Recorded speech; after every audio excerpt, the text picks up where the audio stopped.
अस्सलामुअलैकुम। I hope आप सब खैरियत से होंगे। आज का जो हमारा टॉपिक है, हमारी जो सीरीज़ स्टार्ट हुई है वो है introduction to computer. Introduction to computer में हम जो है बीएस लेवल के फर्स्ट सेमेस्टर, बीएस लेवल हो जाए, फर्स्ट ईयर हो है, ये इन सब के लिए जो है ये सीरीज़ है।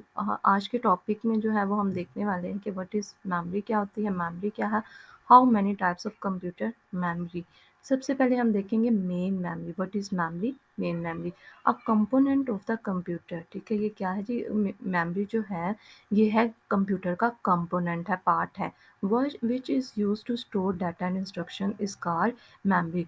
जी, मेमोरी किस लिए यूज़ की जाती है? हमारे पास डाटा को और इंस्ट्रक्शंस को यूज़ करने के लिए हम मेमोरी को यूज़ करते हैं। ठीक है, computer can not work without having main memory. ठीक है, हमारा जो कंप्यूटर है वो मेन मेमोरी के बगैर कभी भी काम नहीं कर सकता, क्योंकि हमारी जो भी डाटा है, हमारी इंस्ट्रक्शंस है, वो सारी की सारी कहाँ स्टोर होनी होती हैं? मेमोरी के अंदर।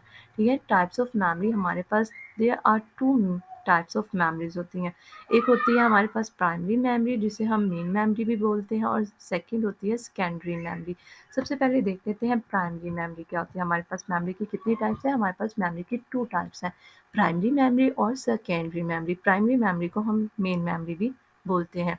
The main memory of computer is also called primary और वोलाटाइल मेमोरी। ठीक है, मेन मेमोरी को हम क्या बोलते हैं? प्राइमरी मेमोरी भी बोलते हैं और वोलाटाइल मेमोरी भी बोलते हैं। It stores instructions and data given to the computer for doing specific job. अच्छा, इसमें क्या है, हमने ऊपर भी देखा कि हम क्या करते हैं, मेमोरी को किस लिए यूज़ किया जाता है? डाटा और इंस्ट्रक्शंस को स्टोर करने के लिए हम क्या यूज़ करते हैं? मेमोरी को यूज़ करते हैं। अगर वो जो हमने डाटा और इंस्ट्रक्शंस स्टोर करवाए हैं, उन पर कोई हमने टास्क परफॉर्म करवाना है, उन पर कुछ काम करवाना है, तो हम क्या जो ये सारी इंस्ट्रक्शंस हैं वो हम सबसे पहले मेमोरी पर रखवाते हैं। ठीक है, उन पर कोई स्पेसिफिक जॉब जो है हमने करवानी है, तो क्या करते हैं, कोई काम करवाना है, तो सबसे पहले वो डाटा और इंस्ट्रक्शंस को कहाँ रखवाया जाता है? मेन मेमोरी के अंदर। There are two main types of primary memory. ठीक है, हमारे पास प्राइमरी मेमोरी की कितनी टाइप्स हैं? याद रखते हैं आपने कि प्राइमरी मेमोरी का, अभी हम सेकेंडरी मेमोरी की तरफ नहीं जा रहे। सबसे पहले देखा हमने प्राइमरी मेमोरी क्या होती है, जिसे हम मेन मेमोरी भी बोलते हैं। अब हम प्राइमरी मेमोरी यानी मेन मेमोरी की टाइप्स देखने लगे हैं। प्राइमरी मेमोरी की जो टाइप्स हैं वो क्या है? रैम और रोम है।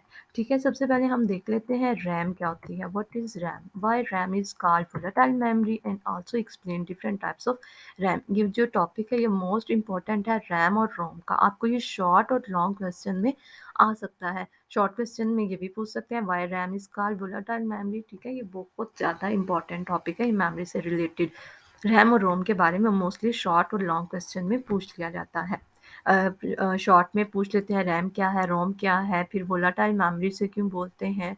फिर अगर लॉन्ग में आता है तो इसकी रैम के आगे से फर्दर टास्क भी आपको वो पूछ लेते हैं। ठीक है, रैम क्या है जी? RAM stands for random access memory. सबसे पहले तो आपको ये याद होना चाहिए कि रैम क्या है? Stand for random access memory है। It is called random access memory because data from RAM can be access directly.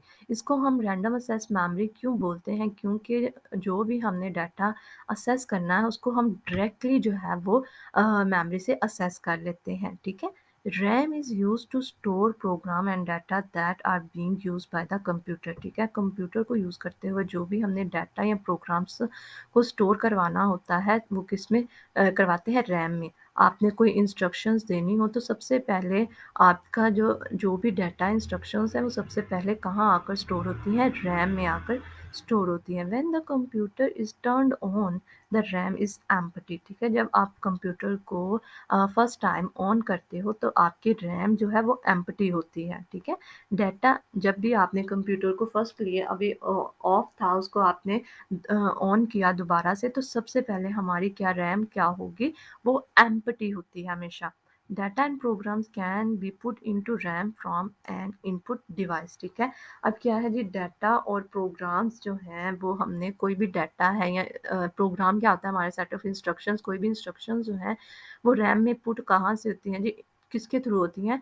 From an input devices, मतलब कीबोर्ड, माउस, इनके ज़रिए जो है प्रिंटर हो गया, ये जो इनपुट डिवाइसेज़ हैं इनके थ्रू जो है वो हमारे रैम में डाटा और प्रोग्राम्स को जो है वो रखवाया जाता है। RAM is also called main memory और प्राइमरी मेमोरी, ठीक है? रैम को हम मेन मेमोरी भी बोलते हैं और प्राइमरी मेमोरी भी कहा जाता है। अब देखिए रैम की डायग्राम इस तरह से है, कुछ इस तरह की होती है रैम, ठीक है? अब देखते हैं why RAM is called volatile memory. हम रैम को वोलेटाइल मेमोरी क्यों बोलते हैं? The data in RAM is lost when the computer is turned off, so it is known as volatile memory. Volatile memory इसलिए बोला जाता है कि जब भी हम कंप्यूटर को ऑफ करते हैं, कंप्यूटर को टर्न ऑफ कर देते हैं, तो हमारे पास जितना भी डाटा रैम में पड़ा होता है वो लॉस्ट हो जाता है, वो क्या हो जाता है, डिलीट हो जाता है, वहाँ से ख़त्म कर दिया जाता है, ठीक है? इसलिए इसे बोलते हैं कि ये वोलेटाइल मेमोरी है। जब भी हम कंप्यूटर को ऑफ करते हैं, टर्न ऑफ करते हैं, कंप्यूटर में की रैम में जितना भी डाटा पड़ा होता है उस वो क्या हो जाता है, लॉस्ट हो जाता है, ठीक है? नेक्स्ट टाइम जब हम कंप्यूटर को ऑन करेंगे तो वो सारे का सारा डाटा दोबारा से रैम में नहीं पड़ा होगा। So RAM is used to store data and instructions temporarily, ठीक है? क्योंकि रैम जो है वो क्या करती है, डाटा और इंस्ट्रक्शंस को टेम्परेरीली जो है वो स्टोर करवाती है। उसके बाद क्या है जी, टाइप्स ऑफ रैम। रैम की टाइप्स देख लेते हैं। RAM are build using two different technologies, ठीक है? रैम को जो है वो बिल्ड किया गया है जी, बनाया गया है दो डिफरेंट टेक्नोलॉजीज के को यूज़ करते हुए। Therefore RAM is divided into two types. इसलिए हमने इसको जी कितनी टाइप्स में डिवाइड कर दिया, टू टाइप्स में। पहली क्या टाइप है हमारे पास, डी रैम है। दूसरी क्या है हमारे पास, एस रैम है। सबसे पहले हम देख लेते हैं डी रैम क्या होती है। D RAM stand for dynamic random access memory, ठीक है? ये आपको याद होना चाहिए। डी क्या है जी, डी रैम क्या होती है, stand for random access memory होती है। Dynamic random access memory D RAM को बोलते हैं। This type of the memory used in most personal computers, ठीक है? ये जो मेमोरी की टाइप है, ये कहाँ पर मोस्टली यूज़ की जाती है, मोस्ट पर्सनल कंप्यूटर्स में जो है वो डी रैम जो है वो यूज़ की जाती है। The term dynamic indicates that the memory must be constantly refreshed. अच्छा, अब क्या कह रहे हैं कि डायनामिक का क्या मतलब है, ये किसको इंडिकेट कर रहा होता है कि हमारी जो मेमोरी है ना वो कॉन्स्टेंटली मतलब जो है वो कॉन्स्टेंटली रिफ्रेश्ड, बार बार रिफ्रेश्ड होती रहती है। इसको इसको जो है ना रिफ्रेश करने की, बार बार हमारी डी रैम को रिफ्रेश करने की, डायनामिक रैम जो है हमारी उसको रिफ्रेश करने की बार बार हमें ज़रूरत पड़ती है, ठीक है?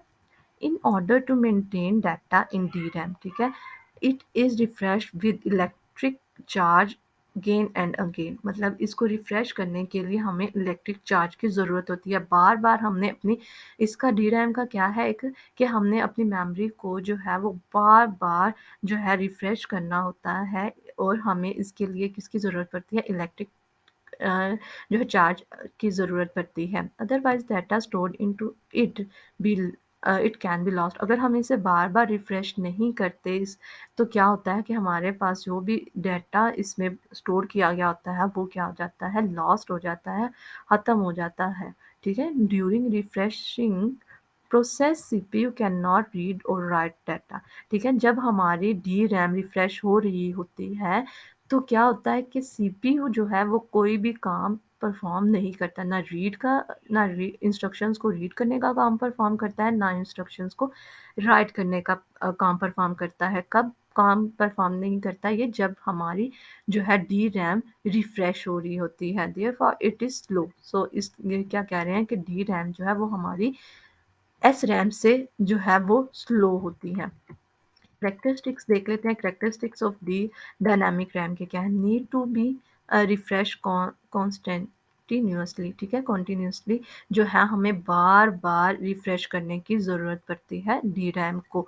Slower as compare to S RAM, S RAM से जो है ये क्या है, स्लोअर है, इसकी स्पीड जो है वो क्या है, स्लो है। यूज्ड एज रैम, इसको हम जी रैम के तौर पर यूज़ करते हैं। लेस एक्सपेंसिव, और ये क्या है, सस्ती है, ठीक है? ज़्यादा महंगी नहीं है। उसके बाद देख लेते हैं एस रैम क्या होती है। S RAM stand for static random access memory होती है, ठीक है। The term static is derived from the fact that it can does not need to be refresh like dynamic RAM, ठीक है। स्टैटिक से क्या मुराद है कि इसमें हमें बार बार अपनी मेमोरी को रिफ्रेश करने की ज़रूरत नहीं पड़ती, जबकि डायनामिक में अभी हमने ऊपर देखा कि हमें कॉन्टीन्यूसली जो है वो अपनी मेमोरी को रिफ्रेश करने की ज़रूरत पड़ती थी, जबकि इसमें जो है वो हमें अपनी मेमोरी को बार बार रिफ्रेश करने की ज़रूरत नहीं पड़ती। Characteristics of the static RAM देख लेते हैं। There is no need to refreshing, ठीक है। रिफ्रेश हमें बार बार इसको रिफ्रेश करने की ज़रूरत नहीं पड़ती। फास्ट